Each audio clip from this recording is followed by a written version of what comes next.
एक एक करके हम सभी के बारे में चर्चा करेंगे। उससे पहले हम धूमिल की थोड़ा जीवन परिचय समझ लेते हैं, देख लेते हैं। आइए शुरू करते हैं। धूमिल की जो है जन्म हुआ था 1936 में और 1975 में इनका निधन हुआ था। और उसके बाद में देखिए यहाँ पे दोस्तों जो है सुदामा पांडे धूमिल हिंदी समकालीन कविता के दौर के मील के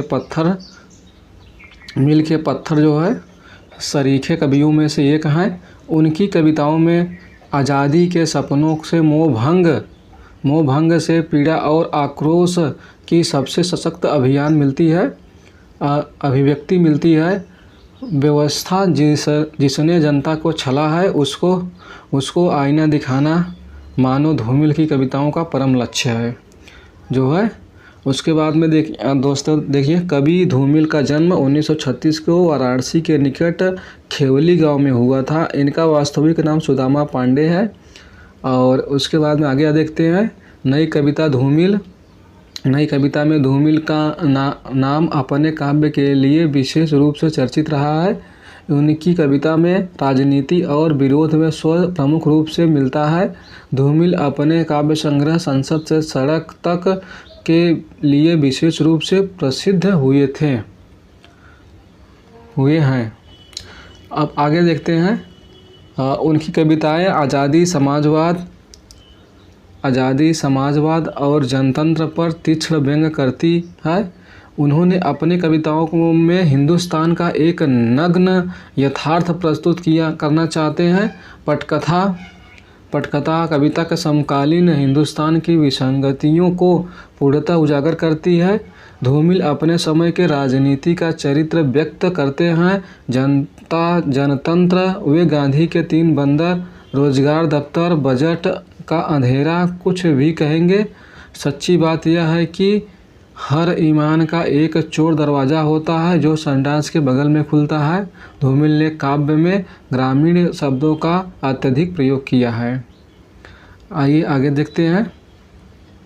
सन 1960 के बाद की हिंदी कविता में जिस मोहभंग की शुरुआत हुई थी, धूमिल उसकी अभिव्यक्ति करने वाले अत्यंत प्रभावशाली कवि हैं। उनकी कविता में परंपरा, सभ्यता, सुरुचि, समकालीनता और भद्रता का विरोध है, क्योंकि उन सब की आड़ में जो हृदय पलता है उसे धूमिल पहचानते हैं। कवि धूमिल यह भी जानते हैं कि व्यवस्था अपनी रक्षा के लिए इन सब का उपयोग करती है, इसलिए वे इन सब का विरोध करते हैं। इस विरोध के कारण उनकी कविता में एक प्रकार की आक्रामकता मिलती है, किंतु उससे उनकी कविता की प्रभावशीलता बढ़ती है। धूमिल कविता आंदोलन के प्रमुख कवियों में से एक है। धूमिल अपनी कविता के माध्यम से एक ऐसी काव्य भाषा विकसित करते हैं जो नई कविता के दौर की काव्य भाषा की रूमानियत, अतिशय कल्पनाशीलता और जटिल बिंबधर्मिता से मुक्त है। उनकी भाषा काव्य सत्य को जीवन सत्य से अधिकाधिक निकट लाती है। आगे उनकी रचनाओं को देखते हैं। उनकी रचनाएं जो है, धूमिल की 3 काव्य संग्रह प्रकाशित हैं। जो है पहला नंबर है संसद से सड़क तक, 1972 में प्रकाशित हुआ था। और कल सुनना मुझे, 1976। उसके बाद में तीसरा है सुदामा पांडे का प्रजातंत्र, 1984। और उस धूमिल समग्र 3 खंडों में 1921 में प्रकाशित हुआ था। और उसके बाद में आइए देखते हैं धूमिल की कुछ सबसे लोकप्रिय कविताएं हैं।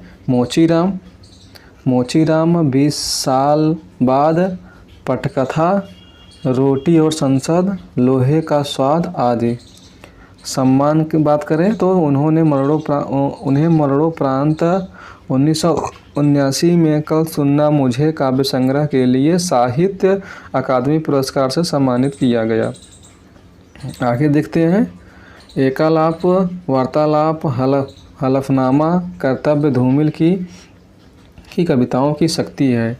कुंवर नारायण साहित्य का संबंध मानव जीवन से मानते हैं। वे कहते हैं प्रयोग करना कवि का स्वभाव है। वे कविता की बनावट और बुनावट दोनों को समान महत्व देते हैं। अजीत कुमार, दुष्यंत कुमार व कुंवर नारायण भी नई कविता के प्रमुख कवि हैं। आते हैं कविता पर। पहली कविता है दोस्तों जो नेट JRF में लगाई गई है, सिलेबस में है, उसके बारे में हम देखते हैं। नक्सलवाड़ी पहली कविता है नक्सलवाड़ी।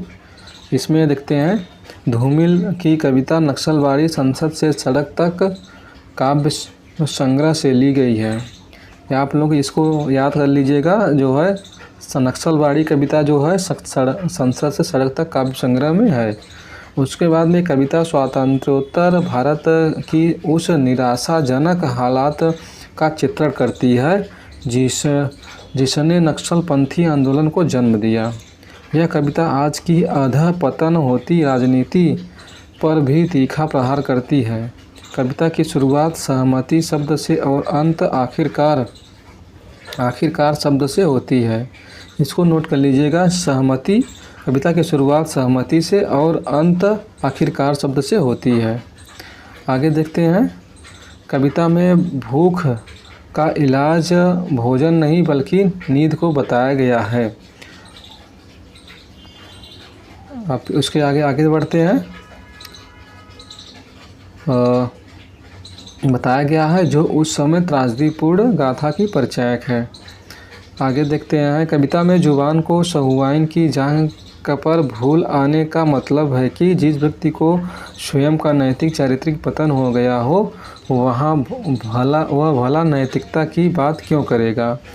और उसके बाद में नेक्स्ट पॉइंट की बात करें तो कविता में कवि दूसरे प्रजातंत्र की तलाश करने का अर्थ है नैतिक, सामाजिक एवं व्यवहारिक दृष्टि से परिष्कृत व्यवस्था।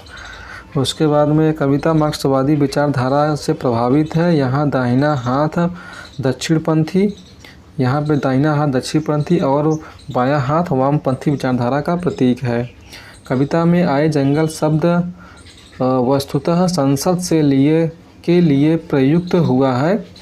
यहाँ पे नोट कर लीजिएगा, जो है जंगल शब्द है वो संसद के लिए प्रयुक्त हुआ है। और कवि कविता में सारी कुव्यवस्था के विरुद्ध केवल कविता को ही विपक्ष में खड़ा पाता है। मतदान के समय खून खराबा होना देश में जंगल राज होने का सूचक है। कवि कविता के अंत में यह बताया है कि शासन और सत्ता ने लोगों में इतनी नफरत भर दी है कि आज एक छोटा बच्चा भी पड़ोसी का गला काटने से नहीं हिचकता। आगे देखते हैं कविता नक्सलवाड़ी कविता का सारांश के रूप में। दोस्तों यहाँ पे देखिए, सन 1966-67 में उत्तर प्रदेश, बिहार और आंध्र प्रदेश में नक्सलवाड़ी आंदोलन का प्रसार हुआ। इस आंदोलन ने सभी की सोच में परिवर्तन कर दिया। धूमिल ने नक्सलवाड़ी कविता जो है नक्सलवाड़ी आंदोलन का पर्याप्त समर्थन किया। धूमिल के काव्य में तत्कालीन राजनीति के प्रति काफ़ी असंतोष दिखने को मिलता है। उसी के फलस्वरूप उन्होंने अपनी कविताओं में नक्सलवाड़ी आंदोलन के प्रति समर्थन मुखर किया। आगे देखते हैं। धूमिल नक्सलवाड़ी के पक्ष में लोगों को खड़ा करना चाहते हैं। नक्सलवाड़ी कविता में धूमिल के स्वतंत्रोत्तर भारत की उस निराशाजनक परिस्थिति का चित्रण किया है जिसने नक्सलपंथी आंदोलन को जन्म दिया। नक्सलवाड़ी कविता के कुछ पदों की व्याख्या देखते हैं। यहाँ पर शुरुआत देखिए, सहमति जैसे है। सहमति नहीं, यह समकालीन शब्द नहीं है, इसे बालिगों के बीच चालू मत करो। जंगल से जिरह करने के बाद उसके साथियों ने उसे समझाया कि भूख का इलाज नींद के पास है, मगर इस बात से वह सहमत नहीं था। इसकी व्याख्या देखते हैं। कवि धूमिल नक्सलवाड़ी आंदोलन के समर्थन में कहते हैं कि सहमति शब्द समकालीन नहीं है, इसे हम बालिगों के बीच लागू मत करो। कहने का तात्पर्य यह है कि भूमि अधिग्रहण में व्यवस्था के प्रति हमारी बिल्कुल ही भी सहमति नहीं है। कवि कहता है कि जंगल में से जिरह करने के बाद उसके साथियों ने उसे समझाया कि भूख का इलाज नींद के पास, अर्थात भूख से बचने के लिए तुम सो जाओ, परंतु वह व्यक्ति उनकी बातों से सहमत नहीं हुआ। आगे देखते हैं दोस्तों, यहाँ आगे में दिया गया है, कहने का तात्पर्य यह है कि कुछ लोग स्वार्थ के कारण शासन की ओर मिलकर जंगल में रहने वाली भोली भाली जनता को बहकाने लगे और भूमि अधिग्रहण के लिए वहां के लोगों की सहमति लेने लगे, लेकिन वह उनकी बातों में नहीं आए, क्योंकि वह जानते थे भूख जमीन से उगने वाली अनाज से ही मिटती है, नींद से नहीं। आइए देखते हैं आगे। अपना पक्ष रखने के लिए यहाँ कवि धूमिल ने प्रतीकों का सहारा लिया है, और दूसरा पॉइंट है लाक्षणिकता का प्रयोग किया गया है। दूसरे व्याख्या देखते हैं, दूसरे पदों पे पढ़ते हैं। और वह सड़क समझौता बन गई है जिस पर खड़े होकर कल तुमने संसद को बाहर आने के लिए आवाज़ दी थी, नहीं अब वहाँ कोई नहीं है, मतलब कि इबारत से होकर सब के सब व्यवस्था के पक्ष में चले गए हैं। लेखपाल की भाषा के लंबे सुनसान में जहाँ पालो और बंजर का फर्क मिट चुका है, चंद खेत हथकड़ी पहने खड़े हैं। यहाँ व्याख्या देखते हैं। व्याख्या के रूप में तत्कालीन राजनीति पर चोट करते हुए धूमिल कहते हैं कि जिस सड़क अर्थात संसद ने भूमि अधिग्रहण न करने का समझौता किया था, वह स्वार्थ की बलिवेदी पर चढ़ चुका है। वे कहते हैं कि कल जिस संसद को तुमने अपनी आवाज़ दी थी, अब वहाँ कोई नहीं है, अभी का स्वार्थ सिद्ध हो चुका है, सभी स्वार्थी लोग व्यवस्था के पक्ष में चले गए हैं। लेखपाल की भाषा के सामने अब बंजर और उपजाऊ जमीन का फर्क मिट चुका है, अब सभी खेत सरकार के अधिग्रहण में जाने वाले हैं। विशेष में पॉइंट है जनसाधारण के प्रति धूमिल की संवेदना व्यक्त हुई है, दूसरा लाक्षणिकता का प्रयोग किया गया है। अब दूसरे कविता पे आते हैं। दूसरा कविता है मोचीराम। कविता से देखिए यहाँ पे, यह मोचीराम कविता धूमिल के काव्य संग्रह संसद से सड़क तक से ली गई है। मोचीराम कविता संवादात्मक शैली में रचित है। यह कविता दलित, दमित, शोषित, पीड़ित आम लोगों के प्रतिनिधित्व करती है।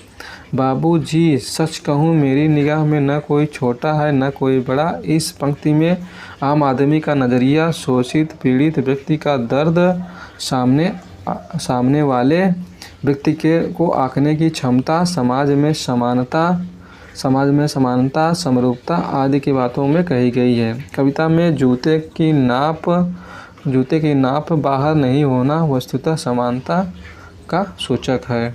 कविता में आज़ादी के पश्चात मोह भंग की स्थिति का भी जिक्र है। उसके बाद में इसमें तथाकथित अमीर व्यावसायिक पूंजीपति और लालची, ना अक्लमंद, घमंडी, यहाँ तक कि हिटलर का नाती तक कहा गया है।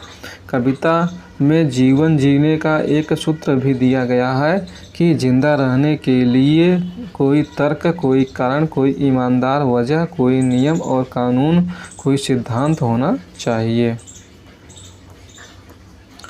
जो व्यक्ति नैतिकतावादी का सैद्धांतिक नहीं है, उसे धूमिल वैश्याओं की दलाली करने जैसा बताया है। मोची के हाथ में जूता और रापी मजदूर वर्ग का प्रतीक है। कविता में नए मुहावरे, बिंब और प्रतीक गढ़े गए हैं। कविता का अंत चीख और चुप